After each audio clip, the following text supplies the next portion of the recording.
او کله چا په مور او پلار کې یو ژوند دی نو بس د جنت یوه دروازه کلاو ده د جنت دروازې وي د دې به ډېر زیات قدر او احترام کوئ خاصتا د دې نوجوانانو په خدمت کې عرض کوم چې خیال وساتئ د خپلو مشرانو د خپلو والدینو په قدر کوئ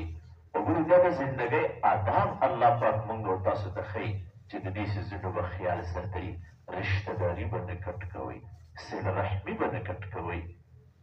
حدیث پاک کې راځي نبی کریم صلی الله علیه وسلم وفرمایل چې کوم انسان دا غواړي چې الله زما روزي فراخه کړي او زما په اولاد او په بچو کې الله برکت واچوي نو دله پکار دی چې د خپلو خپلوانو د خپلو رشته دارو د خیال ساتي من احب ان یبارک له فی رزقه وینسأ له فی اثره فلیصل رحمه د اجتماع کې دا ناس چې څومره ملګري دي که نه نو د دې په خدمت کې دا عرض کومه چې ګورې خپلو خپلوانو سره رشته دارو سره به روانه نه کوئ ښه که د چا په آپس کې یو بل سره روانه ده او خبرې بندې دي د چا ترونو سره ماسیګانو سره پپوګانو سره خپلو خپلوانو ګاونډیانو سره نو دا اجتماع په حقیقت کې موږ ته د دې خبرې پیغام راکوي چې موږ ژوند بدل کړو موږ زندګي بدله کړو او موږ د خپل ځان اصلاح وکړو چرې به چا سره روانه نه کوو او د دې خبرې انتظار مه کوئ چې هغه به راځي نو ما سره به مصالحت کوي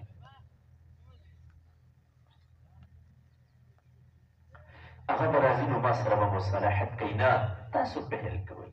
تاسو پهل کوئ د نبي علیه الصلاة والسلام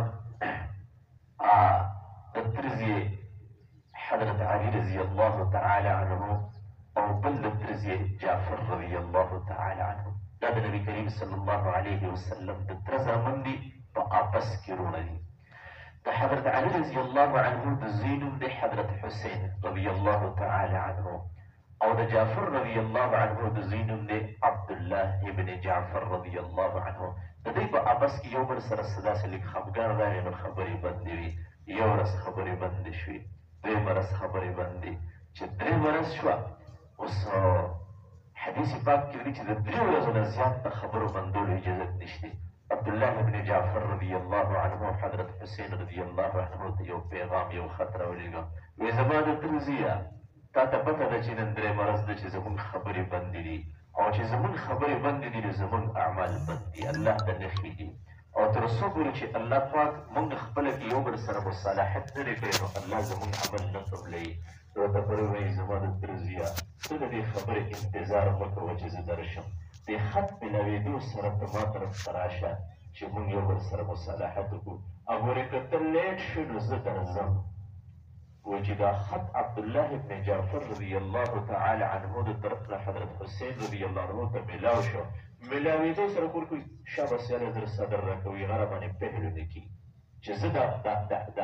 دا عزت او دا مرتبه او دا قرب دا زه حاصل کړم او زه مصالحت کې مقدم شم عرض مې دا کوو ګورې که د چا په آپس کې یو بل سره خبرې بنده وي قطع کلامي وي که نه دا د معاشرې کې د ژوند تېرولو آداب الله موږ ته ښیي چې موږ به د دې خبرې خیال ساتو یو بل سره به موږ او تاسو قطع کلامي نه کوو د دې به انشاءالله ټولو خیال ساتو که نه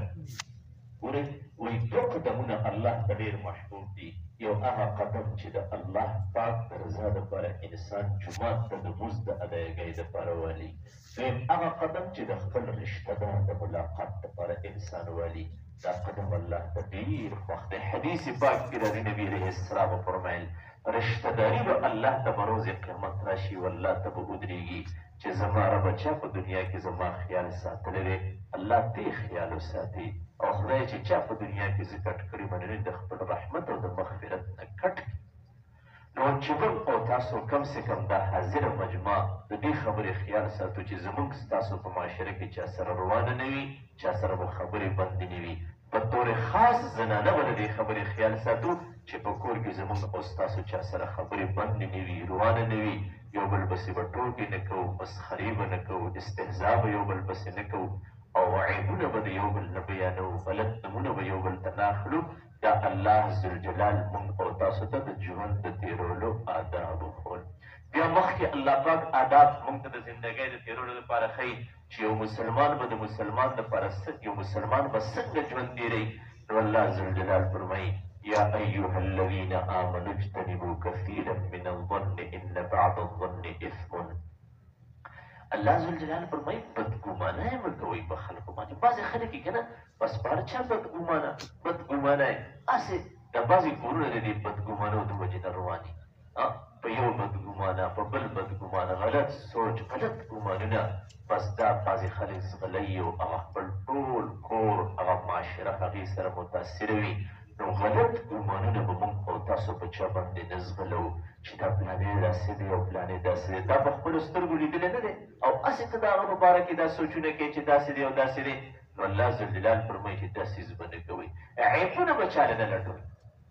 یو کس پسې کېدل او دغه عیبونه لټول او خامخا د هغه کمزوری تلاش کول، نو الله ذوالجلال فرمایي چې دا به بالکل نه کوئ. ولا تجسسوا ولا یغتب بعضکم بعضا. دا ګوره الله پاک موږ او تاسو ته د ژوند د تېرولو آداب ښیي چې ګوره د یو بل غیبت به نه کوئ. غیبت دې ته وایي وروڼو، تاسو به دا خبره لږ دهان سره اورئ. ذکرک اخاک بما یکرهو. ستا ورور په یو خبره باندې بد ګڼي او ته هغه خبره کوې، نو بس داسې بد ذکرک اخاک بما یکرهو. نبی علیه الصلاة والسلام یو صحابي دې نه تپوس کوي چې یا رسول الله صلی الله علیه وسلم کله کله زه د خپل ورور یو کمی بیانوم، نو هغه کمی په هغه کې وی موجود وي چې زه یې بیانوم، نو دا غیبت دی. نبی علیه الصلاة والسلام وفرمایل او که چېرې ته د هغه داسې کمی بیانې چې هغه په هغه کې وي، نو دا خو غیبت دی. او که ته د هغه داسې کمی بیانې چې هغه په هغه کې نه وي، دا بیا تا په هغه باندې تهمت ولګو او بهتان دې ولګو. بعضې خلک دي که نه هلکه دا خبره مو کول بس سره د پلاني پسې خبرې کې زه بیا ورته مخامخ ونه وم، ولې زه خو ورته ویلی شم، ما ته دا هغه کې شته که نه. غیبت خو ولې دې ته که نه چې یو کس کې یو کمی دی او ته د هغه کمی بیانې د هغه په غیر موجودګۍ کې، دا غیبت دی. نورو موږ او تاسو به د دې خبرو نه ډېر زیات ځان ساتو. نن سبا د غیبت دا دروازې داسې کولاو دي او ګورې غیبت خو یو خوله سره د خبرو په شکل کې کله کله اشارې سره انسان داسې یو اشاره چاته وکړي چې هغه غیبت وي، یا په سترګې سره یا په لاس سره. نبي علیه الصلاة والسلام یو مجلس کې ناست دی. د نبي علیه الصلاة والسلام زوجه محترمه زموږ او ستاسو مور حضرت صفیه رضی الله تعالی عنها د قد و قامت نه لږه مندره وه. حضرت عایشه رضی الله تعالی عنها د نبي علیه الصلاة والسلام په وړاندې باندې د صفیې رضی الله عنها تذکره کوي، نو داسې اشاره یې وکړه چې جي دا صفیه خو مندره ده رضی الله تعالی عنها د قد و قامت نه مندره ده، داسې په لاس سره اشاره وکړه. نبي علیه الصلاة والسلام ډېر خفه شو. عایشې رضی الله عنها ته وفرمیل ای عایشې تا دومره بدرنګه او نامناسبه خبره وکړه، که چېرې ستا دا خبره اوبو ته د سمندر ور وغورځول شي، نو د سمندر د اوبو هغه ذایقه به دې سره ختمه شي او خرابه به شي. دومره خطرناکه خبره تا وکړه ای عایشې رضی الله تعالی عنها د صفیې رضی الله عنها په باره کې. نو بعضې خلک لاسو سره سترګو سره داسې حرکت کوي چې هغه د بل هغه نقل وتاروي او دا د هغه غیبت کوي. نو زما محترمو غیبت به نه کوو. زنانه به په طور خاص د دې خبرو خیال ساتي، غیبتونه به نه کوو، پردی خبرې به نه کوو. او زه به یو خبره وکړم، حضرت تانوي صاحب رحمت الله علیه فرمایي وایي دا غیبت چې شروع کېږي نو دا ول د صفت نه شروع شي. سړی په مجلس کې ناست دي نو داسې چلګ وشي چې تاسو به د یو کس سکوبي بیانول شول، پلانې دی که نه یاره ډېر ایک نمبر بنده دی، ښه سړی دی، بس بچي هم ډېر ښه دي او هم ډېر ښه سړی دی او ګوره بس خپل محنت مزدوري کوي، صفت به د هغه شروع کوي. نو چې داسې دوه څلور خبرې د هغه د صفتو کوي که نه، نو بس د مجلس مخ او موړ به بلبله شي. یو کس به په مجلس کې ناست وي او یاره بس ښه سړی دی، خو دا پلانې عیب دی پکې، خو او دا خو پکې دی که نه، نو بس د عیبونو د غیبتونو یو سلسله به شروع شي. نو وایي ګوره دا د صفت نه شروع شي، دا د تعریف نه شروع شي غیبتونه. نو حضرت تانوي صاحب رحمت الله علیه فرمایي چې که تاسو ښه کوئ که نه، نو بس خاموشي اختیاروئ، د چا صفتونه مه بیانوئ. ته به د چا صفت شروع کړي نو بس ورو ورو به هغې پسې خلک غیبت شروع کړي او بس د غیبت دروازه به کولاو کړي، نو بس صفت او تعریف په مجلس ټول په غیبت باندې بدل کړي. یو تابعي دی حضرت ربعي رحمت الله علیه، دی وایي چې زه یو مجلس کې ناست وم، نو داسې بس په هغې کې چا پسې خبرې شروع شوې، نو زه ترې اوچت پاڅېدم. ما وایي چې دا خو دوی پردی خبرې کوي، زه دې شم شریکې دي پاڅېدم داسې یو درنګ بس چې رالم نو هغوی هغه خبرې بندې کړې وې نو بیا کېناستم چې بیا داسې یو درنګ تېر شو نو بیا پردی خبرې یې شروع کړې زه بیا پاڅېدم نو درنګ ساعت بعد بیا چې رالم نو بیا خبرې بندې کړې وې په دلیل ورباندې په مجلس کې پردی خبرې شروع شوې نو بس زما پاڅېدو ته قابو نه شو زه پکې ناست یم نو بس هغه خبرې چې کېدې نو په ما پکې ولګېدې نو ما پکې هم برخه واخسته او سر مې پکې اړو او غیبت کې شریک شوم بیا فرمایي ربعي رحمت الله علیه چې زه اوس د شپې ویده شوم نو خوب کې وینم یو کس دی او راغی او د هغه په لاس کې د خنزیر غوښه ده نو او اومه ده د خنزیر غوښه ده او اومه ده ما ته وایي چې دا به خورې زه ورته وایم چې دا به زه څنګه وخورم دا خو د خنزیر غوښه ده دا خو که پخه شي نو څوک یې نشي خوړلی حرامه ده نجسه ده او دا خو بیا خامخا کچه ده زه بیا څنګه ما ته وایي چې دا به خامخا خوري دا به ستا نه خوښه نو زه ورته معذرت کوم چې دا زه نشم خوړی وایي زه یې داسې راونیسلم دا غوښې راواوسته او زما د خولې ته یې په زور رامنډي او زه ترېنه په شاشه باندې ځم او د خولې رانه زور راکوي چې دا به خوري دا غوښه به خوري نه به ځي ربعي رحمت الله علیه فرمایي چې غوښې رانه د خولې سره ملګره او په دې حالت کې زه راپاڅېدم چې راپاڅېدم نو په خولې کې مې هغه تریخ خوند هغه د بدبویۍ هغه اثر پروت دی یو میاشت پورې د هغې هغه بدبویي زما په دې خولې کې پرته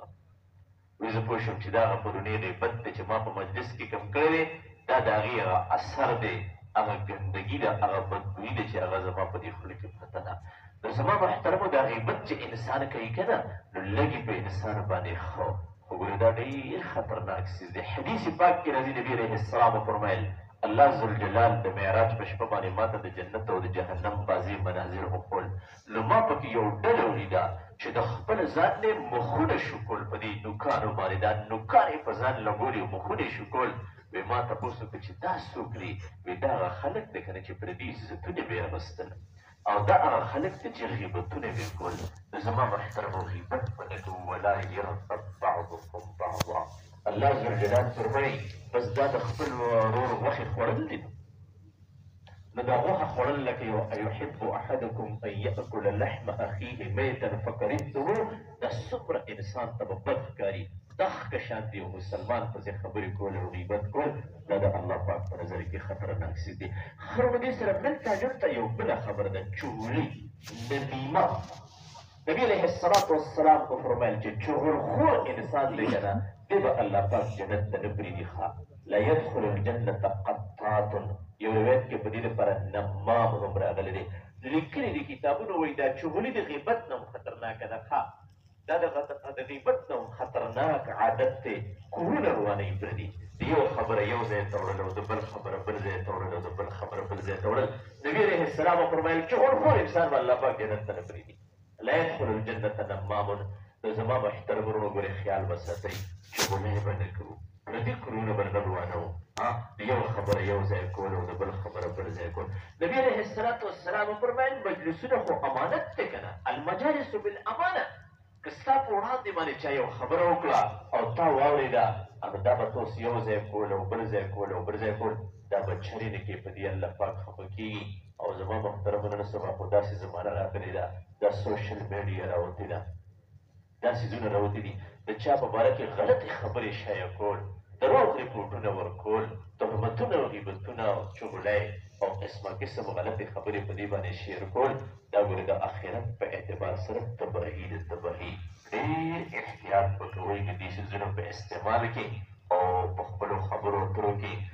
او ګورې چې څوک پردي کورونه روانوي که نه نو ګورې دا خپل کور به هم الله د ده بیا روانوي ښه دا کوم خلک چې په پردو کورونو کې ګوتې وایي او یو ځای ته خبرې وړي دي یو نه بل ته او د بل نه بل ته او د بل نه بل ته الله یې په دې مرض کې په دې غم کې په خپله اخته کړي او خپل کور وله الله د پریشانو نه ډک کړي نو خیال به ساتو ورونو غیبتونه به نه کوو او چغلۍ به نه کوو حدیث پاک کې راځي بخاري کې مشکات کې د حدیثو په مختلفو کتابونو کې دا حدیث موجود دی حاجي تاسو به دې خبرې ته لږ دهان کوئ په ملګرو لکه داسې خوب ووب ورځینو ملګري لږ متوجه کوئ بس خبره مختصر کړو ډېر اوږده حدیث پاک کې راځي نبي علیه الصلاة والسلام په یوه لعنت یې لیدل